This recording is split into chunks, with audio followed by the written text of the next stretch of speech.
Okay, we're going to get ready to make our cakes, and we're going to make thin layers of cake instead of thicker cake. So I wanted to use parchment paper in the bottom to keep it from sticking, and these we'll just lay in the bottom of the pan. These are 8-inch pans, and I actually have 3 of them. So to make this parchment paper fit in the bottom of the pan, you'll need parchment paper, and we just bought it at Walmart, a pair of scissors, and one of your pans, and I like to flip it upside down. And if you pull your piece of parchment paper out,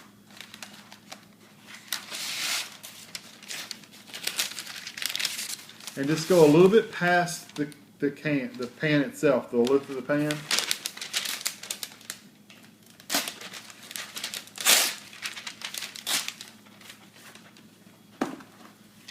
And this should make 2. This is enough for one pan, and this should be enough for another pan. So the first step is to fold it in half. And this is going to be just like it's one piece of paper. Okay? So now we need to fold that in half again. Yeah, and then fold that, and then fold it one more time. Yeah. And if you wanted to, you could fold it one more time if you wanted to. That way you get less area to cut. It doesn't matter. Now, I'm going to leave it big like this. And if you kind of measure from the middle of the pan out to the furthest one out, see, this is the shortest one, so I want to cut like right there, and that's around the middle of my pan. So I'm going to just cut around the pan as close as I can to the edge while holding that still. So see, I've made basically the curve of that pan. And if it doesn't fit exactly, that's fine. Unfold it, and you'll see I've got 2 pieces of paper, and they're still joined right there, so I'm just going to cut it right down the middle.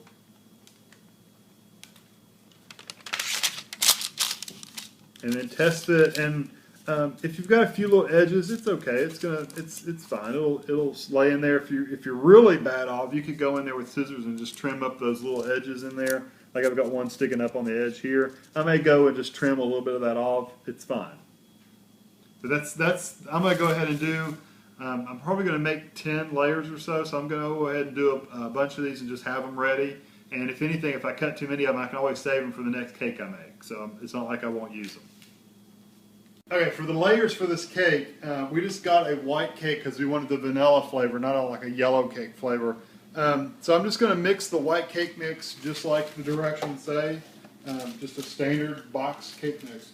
I am going to go ahead and use the full egg because I don't have to worry about it being a pure white. So I can go ahead and use the whole egg and not have to go to the trouble of separating it all out. So I'm going to put my cake mix in my bowl. And I already have 1 1/4 cups of water.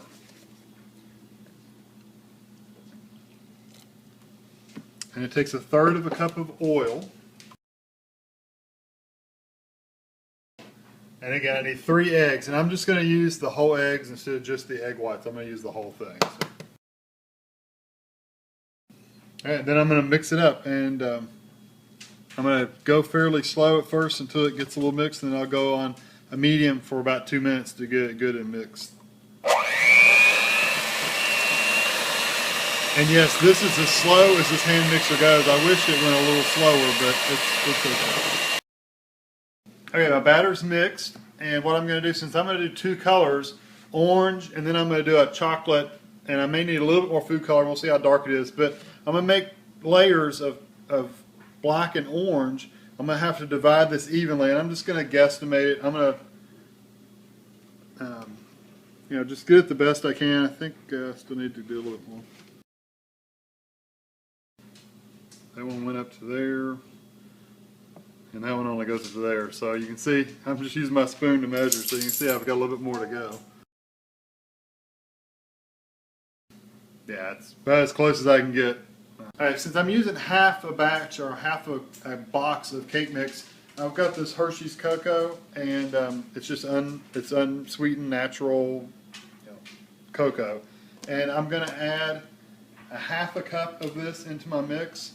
And if I were doing a whole box cake, if you want a chocolate flavor, you could go ahead and put a whole cup. I've got a 1/4 cup mix here.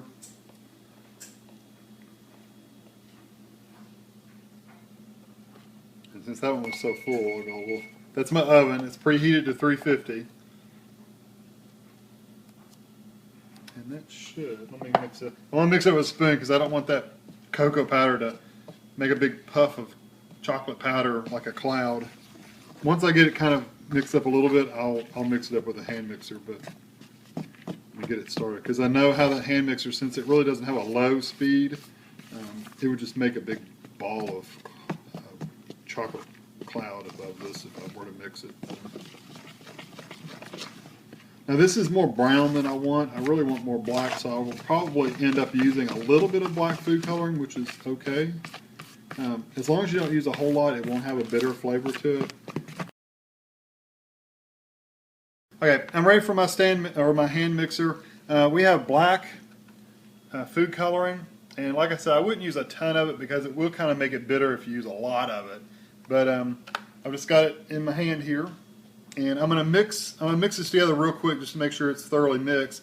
And then I'm gonna take my black food coloring and kind of put a couple drops over here and let it pull it in so it won't sling black everywhere. So I'm gonna mix it for a second, and then I'll do this.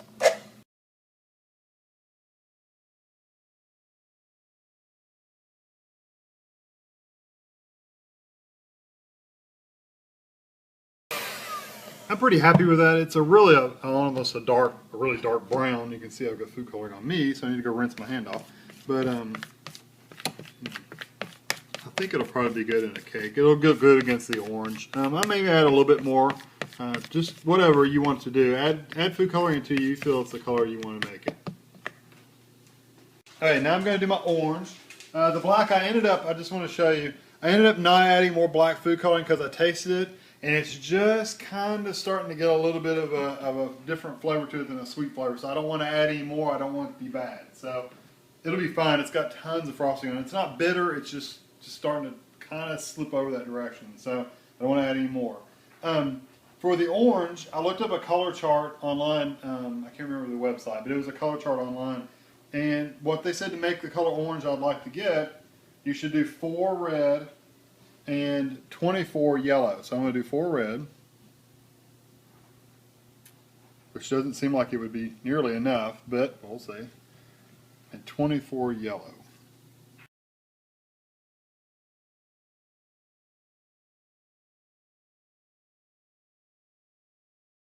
Well, I can't imagine wanting any more perfect orange than that. It looks pretty good to me. If you want a little bit darker orange, I guess you could add 1 more red to it. I'm happy with it. It kind of looks like a pumpkin cheesecake filling or something. Okay, I'm going to spray the bottom of these just to make if you don't spray the bottom of them, when you lay this paper on, when you pour your batter in, they may slip up or slide out of the way. So, and you don't have to do the edges or anything, just the bottom. So I'm just going to take and just spray around the edge, and then I'll lay my papers in.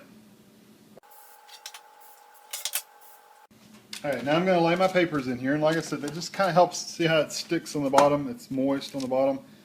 It doesn't help keep the cake from sticking, it just keeps these from sliding. Okay, and I'm going to take 2/3 of the batter and put in each pan. And I've only got a 1/3 measuring cup, I don't have a 2/3, so I'm just going to do this twice. And I'm going to do all orange because I started thinking I can't really mix the colors because then I have to wash my scoop. That's kind of a waste of batter. So I'm going to fill these up, and then I'll do the chocolate one next.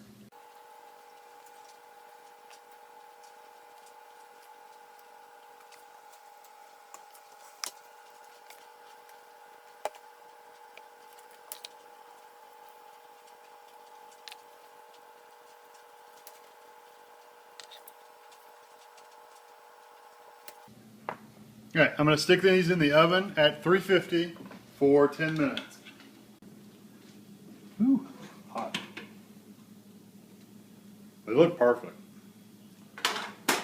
Now I've got to take these out, and unfortunately, these are the only pans I have, so I have to let these cool just 5 or 10 minutes before I can take them out. I'll put them out on like a cooling rack, and then I can clean them out and then make the next batch of chocolate. So that's what I'm going to do right now, is just let them cool off.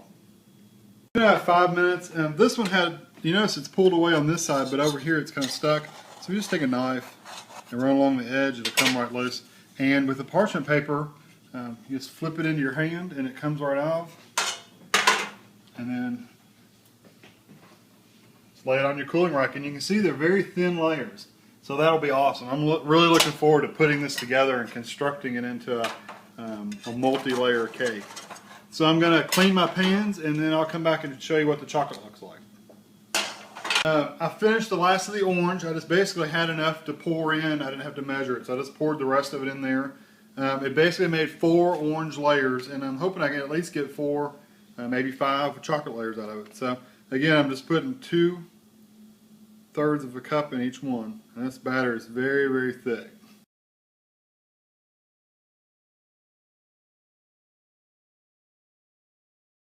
I may have to actually use my measuring cup to smooth it out a little bit because it's so thick. It's probably thicker because I used the cocoa powder. I would think that would be why. Because, you know, they did add an extra dye ingredient, and I maybe could have balanced it out with a little bit of water. Okay, it's been 9 minutes actually. I just wanted to check on them, and the chocolate is not as flat as the other one was, and it's probably because it was thicker. With it being thicker, it really couldn't spread and run as good, so I don't know. I guess I could flip that. It doesn't matter, I guess, ultimately when it's on the cake itself, but and the orange still looks perfectly fine. So again, I'm going to let these cool for a little bit, and then I'll do my last batch. Okay, I found out something with the frosting I wish I'd done to the first 2 pans, but it was really thick when I put it in there. Sorry, the cat's doing something weird. So I added some water to it, and you notice it actually is thin enough to actually come out of my measuring spoon. So I should have added water to the whole batch. How much water I added, I don't know. I just added a little bit at the faucet, just poured a little bit in there, stirred it up until it thinned it out. So if I had to guess, it was probably, I don't know, a couple of tablespoons, so maybe 3 tablespoons. But I would just try it a little bit at a time until you get it as thin as, you know, like probably pancake batter consistency. So I'm going to hopefully get 2 out of this.